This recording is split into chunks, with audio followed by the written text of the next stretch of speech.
Guys আমার একটা subscriber challenge করলো আমাকে নাকি সাদা কালারের খাবার খেতে হবে। তো চলো গাইস এই চ্যালেঞ্জটা আমি কমপ্লিট করতে পারি কিনা দেখি।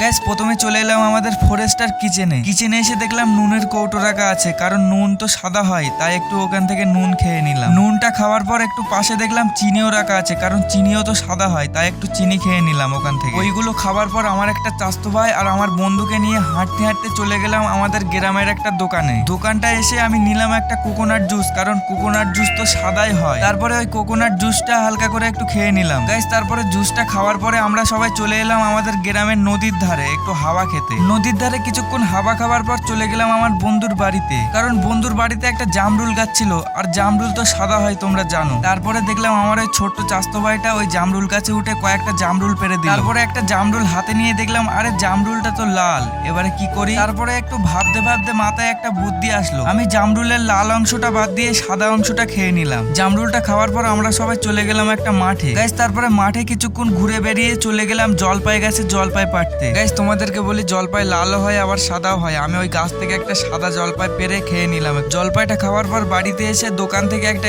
স্প্রাইট কিনে আনলাম। গাইস তোমরা তো জানো স্প্রাইট তো সাদাই হয়, তাই একটু স্প্রাইট খেয়ে নিলাম। গাইস চ্যালেঞ্জটা আমি কমপ্লিট করতে পেরেছি কিনা জানি না। আর গাইস এরপরে কি চ্যালেঞ্জ করব অবশ্যই তোমরা কমেন্টে বলবে।